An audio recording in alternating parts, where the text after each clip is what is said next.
The flight from Fairbanks to Arctic National Wildlife Refuge takes you over the Brooks Range and to the small village of Kaktovik, which is on Barter Island, a place where the Inupiat Indians met to trade and to barter. This particular trip I took with my friend Danny Whitmore and Tom Rambo, both very old friends and great guys to be in the hills with. Kaktovik has 200 to 300 people living there. It's on the edge of the Arctic Ocean and the Bering Sea. It's pretty desolate, or I thought it was pretty desolate, and somewhat ramshackle, but I didn't see anybody there that was unhappy or didn't want to not be there. A walrus was shot and brought in by a subsistent hunter at the time we were there. I guess taking a walrus was pretty rare, but many people from the village turned out. They went ahead and dressed the animal right there, and it was an interesting event. Coming from the lower 48 and seeing whale bones and icebergs was shocking. I knew it happened because I read National Geographic magazine, but boy, it was something else to actually see it.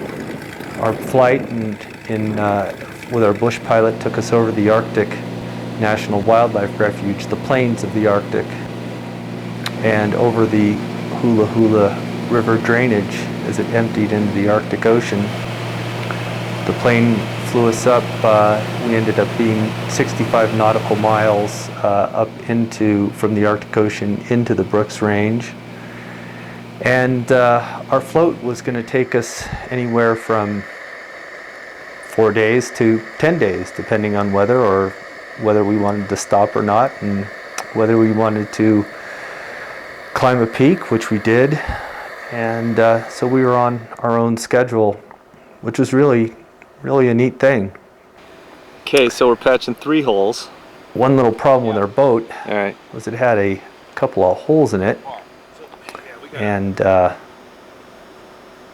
holes were caused by polar bear bites.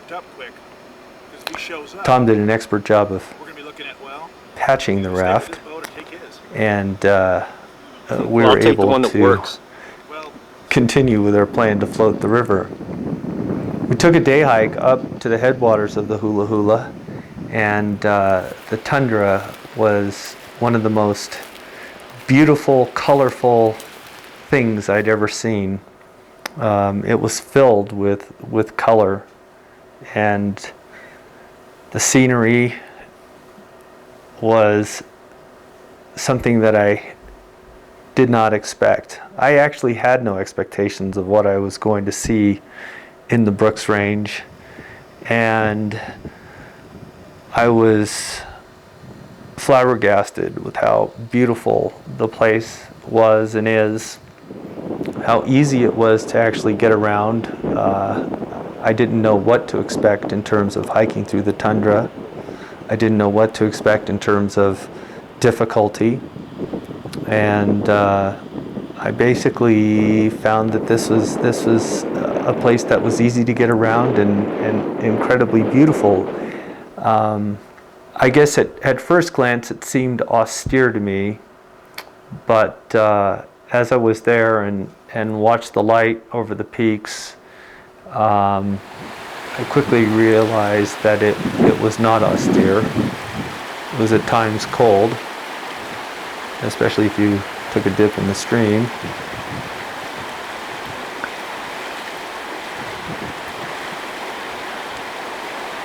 Not that cold. Oh, my God. Our camps were on gravel bars and perfectly comfortable. The float was an interesting endeavor.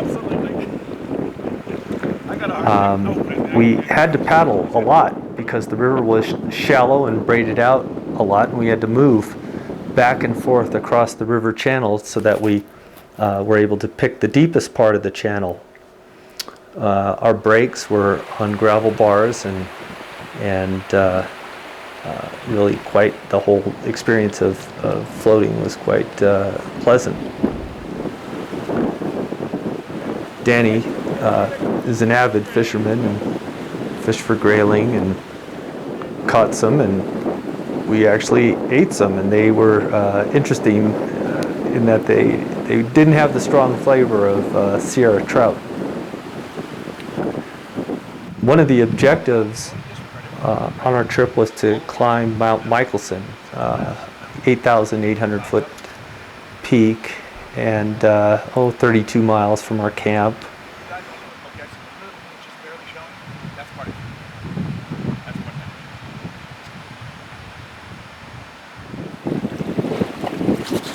Let's just take a stroke on your side, and we'll move over this way a little bit.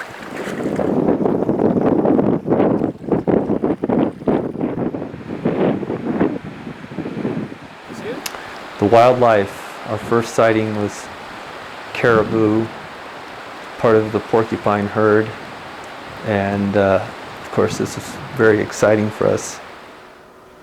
I was there photographing with my 4x5 camera, and I have to say that this experience opened my eyes to going somewhere else to photograph and how the light was different. Highest elevation on the entire trip. Anwr, CBS News, signing off the Hula Hula River Drainage, the Arctic National Wildlife Refuge. Is it a take? Oh yeah, that's definitely a take, Danny. Is it a take? Yeah, cut, print it. All right, people, moving on. We didn't leave particularly early to go climb Michelson, knowing that we really didn't have to worry about darkness. So we took 21 hours round trip to climb the peak. It's a beautiful walk at the beginning of the trek through the tundra, and we crossed Kolatuck Creek and had a very pleasant stroll through upland tundra fields until we got to the Esatuck Glacier, and Mount Michelson and the beautiful Tugak Peak sit at the head of the Esatuck Glacier. We were pleasantly surprised by how easy it was to walk on the glacier. There was no danger from crevasses. It wasn't knee-deep slushy snow. It was like walking on a steep sidewalk. And we brought ice axes and crampons and a rope and prusik knots for crevasses. We didn't need to use any of that. There was water in melt water all the way up the glacier, and the crevasses ended up being just something interesting to take a look at. The final 1,200 to 1,500 feet to the top had a steeper section of loose rock, about 1,000 vertical feet, and but the views out and over the rest of the Brooks Range were really beautiful, and took away any suffering that we might have had while trying to negotiate the loose rock. It was a perfect summit day, warm. We got to the top at I think 6:30 at night. We could see out over the Brooks, out to the Arctic Ocean. It was a perfect short snow stroll to the summit, and it was actually a reunion for Tom and I, who had climbed Denali together in 1985. So 20 years later, we were back together and at the summit of Mount Michelson. Danny and I have had many summits together in the Sierra, and But of course, even though we've done hundreds of peaks, it didn't diminish the joy we felt at getting to the top.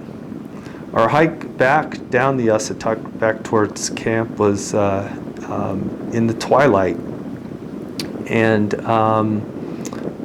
it was really kind of a nice time to be walking, and different from other trips, especially Sierra trips. We didn't have to worry about being benighted.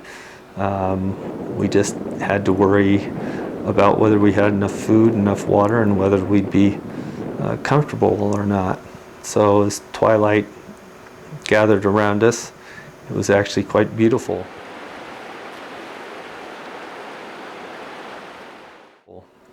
Back at camp, after 21 hours out there, we took a rest day and took some time to photograph. And it was really nice to have my 4x5 with me. The images, what I saw was quite beautiful and quite inspiring photographically. Good. That's good. Back to the rhythm of being on the river and through bits of white water. And watching the scenery go by. You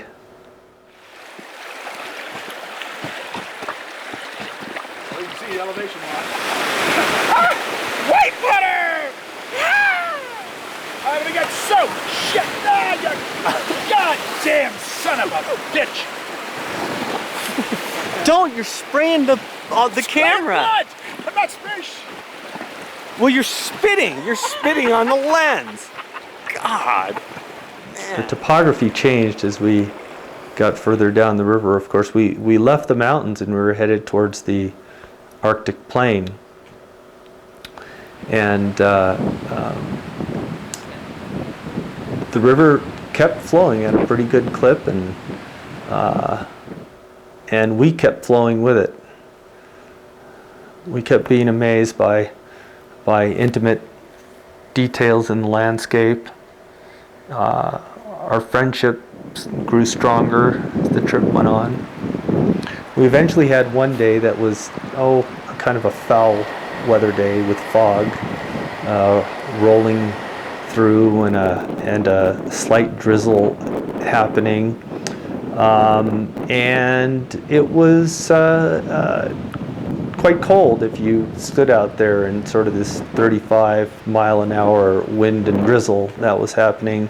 We didn't move, we didn't float anywhere, and it was a little bit of a reminder that if the weather had turned on us, even just, let's say 10 degrees colder, and we got a little bit of rain, things could have gone from being quite pleasant to being really uncomfortable. Luckily for us, that didn't happen, although for the last couple of days on our trip, I did end up wearing every stitch of clothing that I had.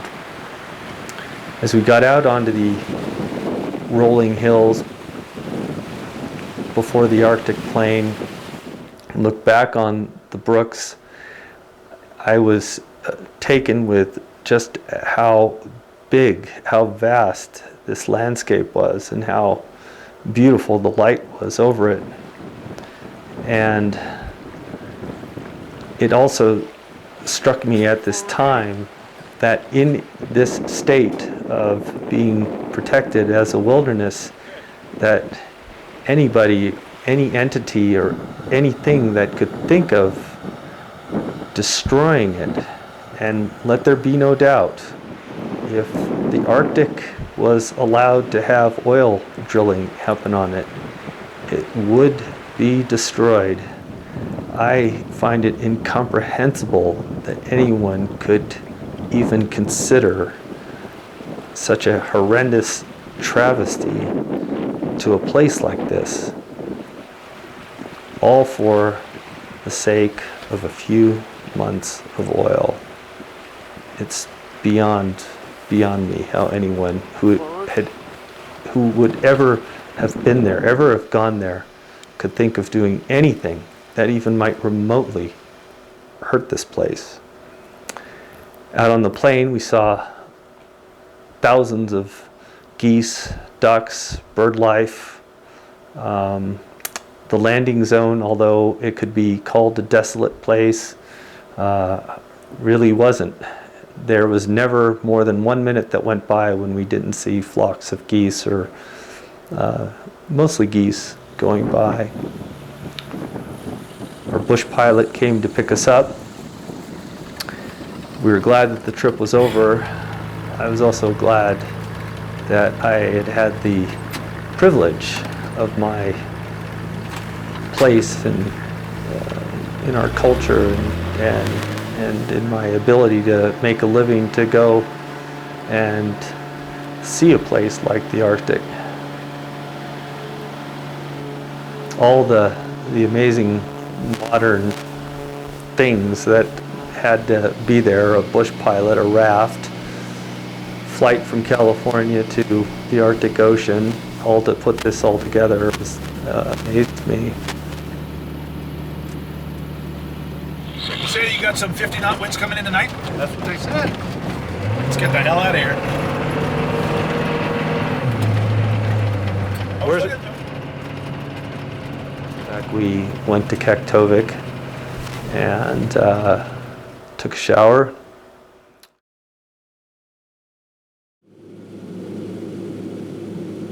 Got back in the plane and headed back for bills, email, and taxes. And I can't tell you how much being in a place that as wild as the Brooks and the Arctic did for my spirit and my soul, and how I wish that more people could see it and experience the same thing. No.